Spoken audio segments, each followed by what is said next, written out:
I've got my top 10 standouts in spring training, and that list is coming up next on Beat the Odds. Don't go anywhere.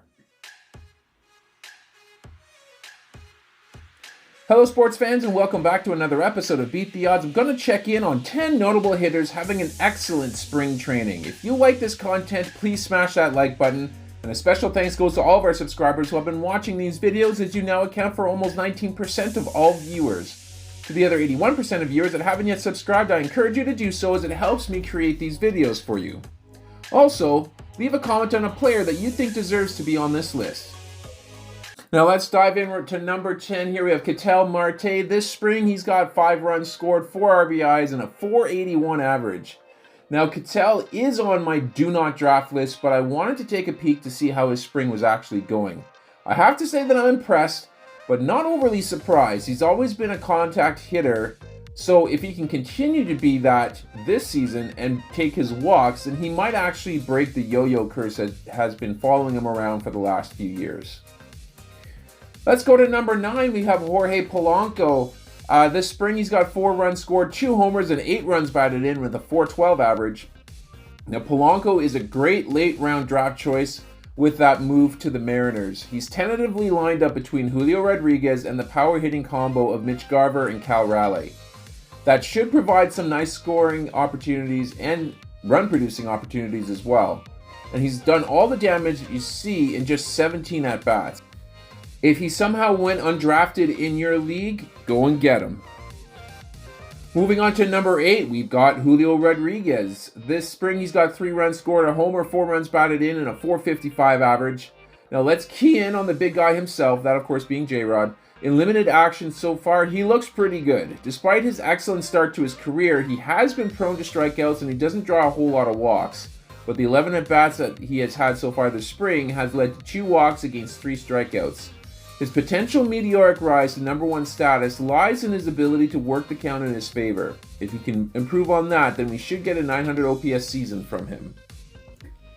Moving over to number 7, we have Evan Carter. So far this spring, he's got 6 runs scored, 2 homers, 9 runs batted in, 2 stolen bases, and a .357 average. The late season hero is picking it up exactly where he left off this spring. He is going to be hitting in the top third of the Texas lineup and should have more security in that spot with Corey Seager's health in question to start the season.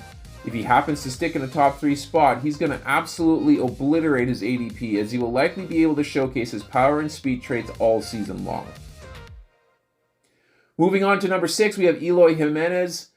He has 4 runs scored so far this preseason, a homer, 11 runs batted in, and a .441 average. Now, Jimenez is one of my favorite sleeper picks, and his start to the spring is very encouraging. He has always had great power, but what excites me the most about him is that he's been improving his strikeout rate year after year. And in 34 at-bats so far this spring, he has only struck out twice. Injuries are a concern, of course, but Eloy should be in store for a big year in Chi-Town. Moving on to number 5, we got O'Neal Cruz. 9 runs scored so far this season, 4 homers, 7 runs batted in, a stolen base, and a .300 average. Now let's go on a bit of a cruise. The 6'7" shortstop will likely be leading off for the Pirates this season, and it's going to be interesting to see if he can put a full season together. In his 2022 season, he struck out in almost 35% of at-bats. It's safe to say that he's not going to do that again, but he should be able to combine his power and speed tools to create an exciting season for all managers who happen to have drafted him. Let's move on to number 4, Elly De La Cruz. 8 runs scored so far this preseason, 1 homer, 4 runs batted in, 4 stolen bases, and a .385 average. Is he a boom or is he a bust? Well, he's done a lot of damage so far this spring. He's been unstoppable on the bases, and out of the 16 at-bats that ended in an out for him this spring, 11 were by strikeout. The best case scenario from Cruz looks like a 90-run, 20-homer, 75-run batted in, 50 stolen bases, and a .245 average with 200 strikeouts. That's best case. Worst case, think sub-200 average and back in the minors by June. Moving on to number 3, we have Zach Geloff. This preseason, he's produced 12 runs, 4 homers, 8 runs batted in, and a .412 average. Geloff is one of my breakout picks this season, although it can be argued that his introduction to the league last season turned enough heads that people are actually paying attention. Zach is the most dynamic player on that roster, so he's going to be entrenched in the top of that order. He could be in for a big year on the bases, as he currently leads the league in runs scored so far this spring.